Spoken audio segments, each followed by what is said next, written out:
Eleanor of Aquitaine, born 1122, lived until 1204. She was the heir to Aquitaine, and she was married to the French king Louis VII, whom she also joined on the Second Crusade to the Holy Land. When the marriage with him didn't work so really out, she met Henry II, the King of England, or I think he wasn't at that point the King of England. I think he was 19 and she was 30. And she divorced Louis VII, the King of France, and just 6 weeks later she married Henry II, already in the 5th month pregnant. And 2 years later they were both crowned in Westminster Abbey. I think that was the crowning 1154 of Henry II. So Henry II, her husband then, with whom she was then until his death in 1189 married. He was the grandson of William the Conqueror. There was William the Conqueror, the Duke of Normandy. Therefore, now Henry II and Eleanor of Aquitaine were ruling this big area, England, completely down to France. England, Normandy, Anjou somewhere, and Aquitaine, which comprises southwest France or something. And I have just the information in this book. And now Henry II, grandson of William the Conqueror, who had come from the Normandy and the Norman conquest over to England, got to be king. Then he was followed by Henry I on the throne. Then Henry I had a son who drowned by crossing the Thames, and now his only heir was Matilda. He had a nephew, Stephen, and there were the 19 long winters of civil war in England. Stephen had the upper hand when at the end Matilda was living in France. Matilda had then a son together with Geoffrey of Anjou, a Plantagenet. And that son is then Henry II of Matilda and of Geoffrey of Anjou. And when Henry II crossed the river, the Channel over to the British Channel over to England, made an agreement with Stephen that on the death of Stephen he becomes the new King of England, which he then became. So in 1154 Henry II became King of England, married to Eleanor of Aquitaine, and the empire was the big empire, England down to southwest France. And that had also some problems. Henry II was traveling about the whole country, very far, and with the traveling, which took a long time. And he was trying to rule everywhere, is the book saying, as good as he could, but it was a big country with many different cultures and religions, and there was a lot of disagreement, also with Eleanor of Aquitaine, what part should be governed. And the book is saying that he was untrusting and also short-tempered, Henry II, and that he had some difficulties finding and distributing the regions among his sons, who was ruling what and who would have his future inheritance. He had 8 children with Eleanor of Aquitaine. And so Eleanor of Aquitaine plotted together with both their sons against him. Henry II got notice of it, and he imprisoned her then from 1174 until his death in 1189 in Château de Chinon, a castle. And she was then living there. She could roam there free about, but she could not have contact to people who might have helped her to plot. While she was living there, she had a great influence. She brought a bit new culture to the English court lifestyle. From the sometimes rough knights, it was more expected to be gallant, and also troubadours at the courts, and the seeking for cultural accomplishments became something well regarded. So she had an influence there. And then in 1189, Henry II died. And he was followed by his son, Richard I, or Richard Lionheart, the son also of Eleanor of Aquitaine. And he was ruling for 10 years until his death in 1199 by the siege of a castle. Richard I was most of his time while he was reigning in the Middle East crusading, or he was back from the crusade and was captured and then gotten over to the German Emperor Henry IV, I think, and then against ransom back, but then he died at the siege at the castle in France. So Richard I was almost all the time not ruling or not in the territory of the big England, southwest France, Normandy, Anjou, Aquitaine. So she was a lot also ruling. And she was traveling about the whole country. She continued to do this even after then the death of Richard I in 1199, when her son and Richard I's brother John became king, who was then ruling until 1216, and then followed by his son and also the grandson of Eleanor of Aquitaine, Henry III, on the throne. And even at that high age, already 70, 80 years old, she was traveling about the whole country while Richard I was in imprisonment, and also then later on. And she was looking after the country, trying to keep the loyalty of the lords and the nobility, to look after the army and the estates.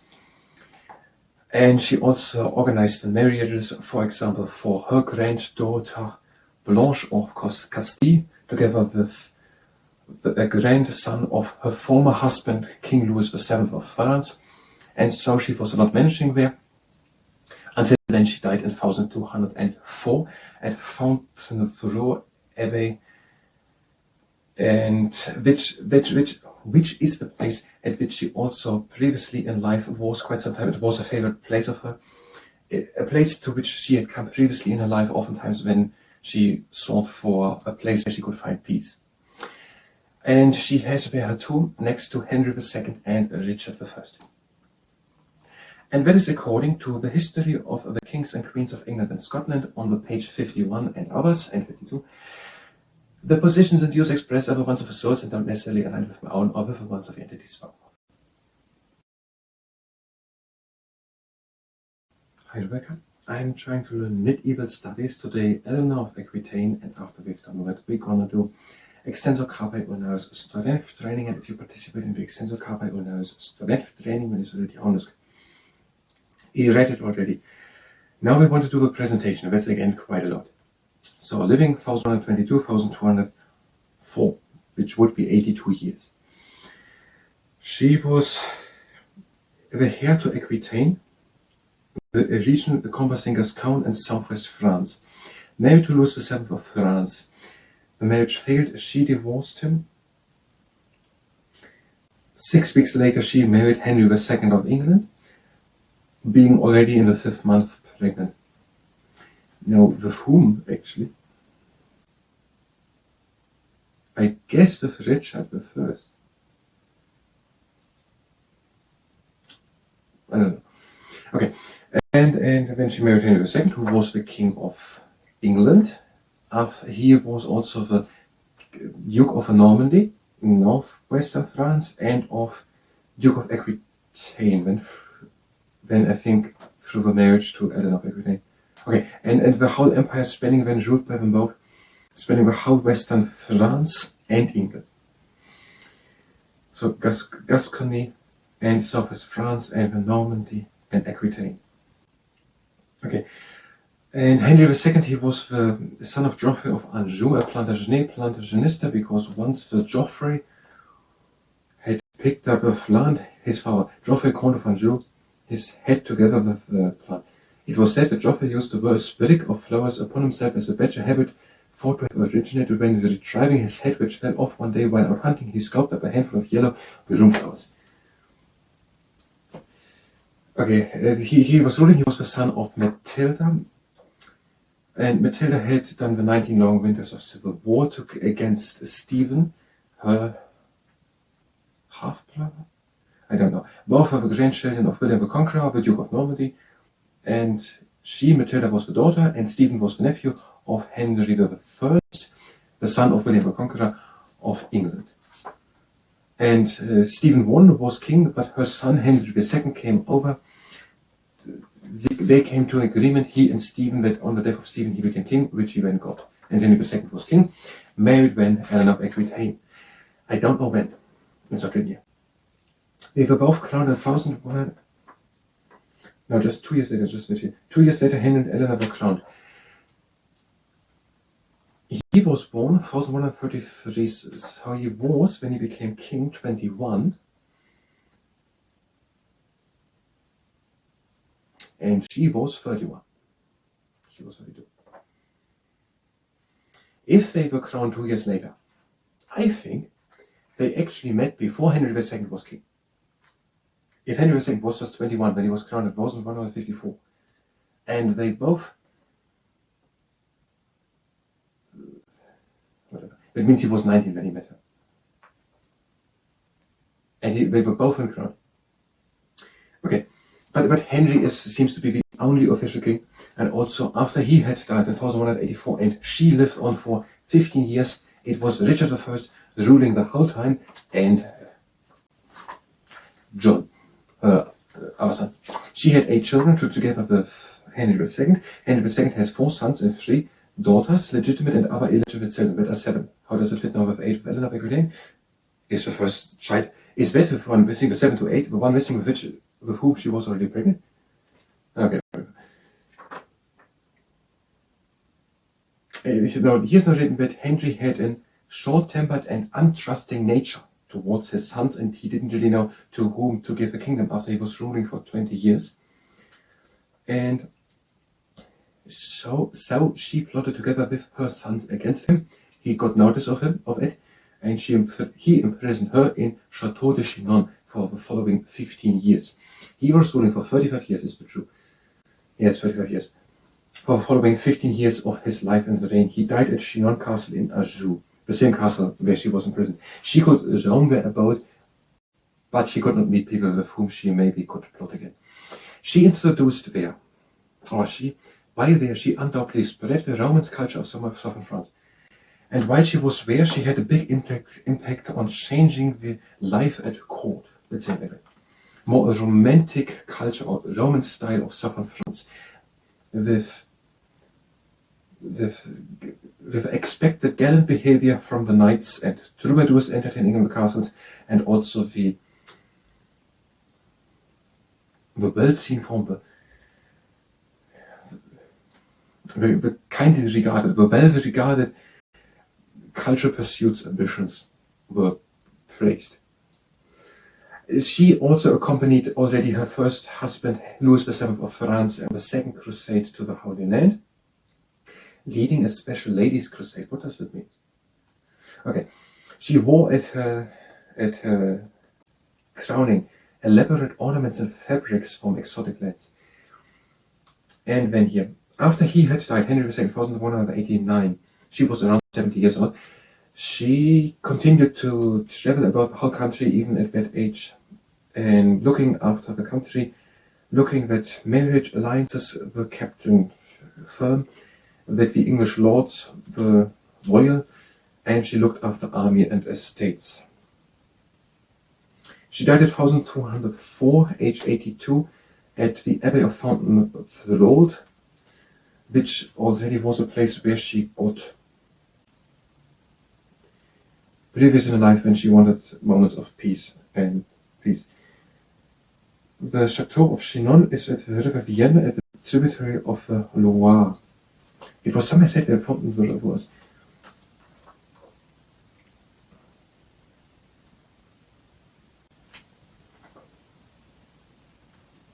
I don't think we have time for the presentation now. It's going to take quite some minutes.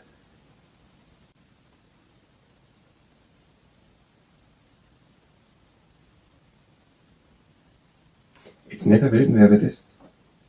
Ever.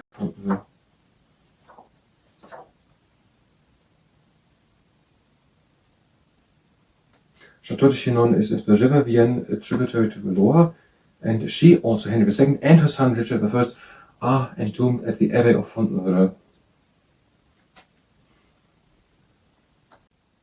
Now that is what I could do the presentation, but I need 4 minutes or something. And I don't want to have the pressure of just one take.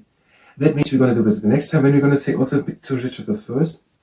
Richard I, her son, then started to rule while she was still living, 1189. He was on a lot crusading. He was taken prisoner and then died during a besieging of Châlus Castle in France, 1199. Eleanor of Aquitaine still living. John became king in 1199, the year when Richard I died, and was ruling then longer as she lived until 1216, and was then followed during his lifetime was the Magna Carta then, and also the legend of Robin Hood is during the time of King John, and King John was then succeeded by his son Henry III.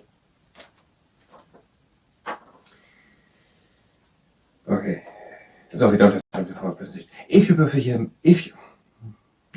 were here for medieval studies, you can go directly to the next part, where we try to make a presentation and try to say what I just rehearsed here and put together about Eleanor of Aquitaine. If you stay here and participate in the extensor carpi or now strength training, go to stable stance, arms up, hands on the fists, and bring them down and up. We're having 3 rows. The first one is that we're stopping immediately as soon as there's pain, and the hands are good and down. The second one is that we are going only as far as we can go with a little bit of effort. And the third one is that we're not overdoing it, we just want to strengthen, not to exhaust. You can use a t-shirt, a towel, or a sock, press onto it, and bring the hand down. Always go to stable stand, press equally with all 5 fingers.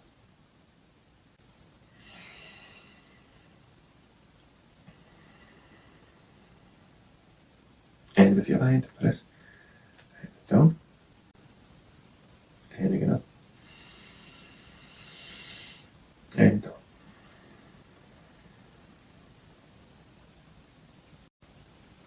With the other hand again, press equally with all 5 fingers and turn to the outside, and again.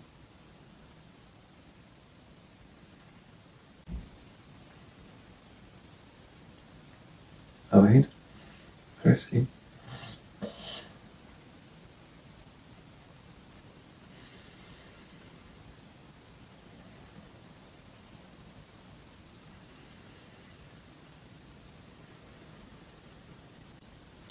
And press on the top, down, up.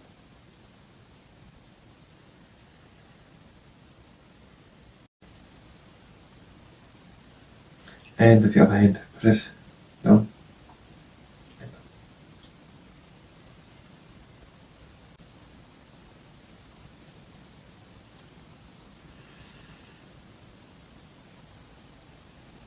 And just press in neutral position.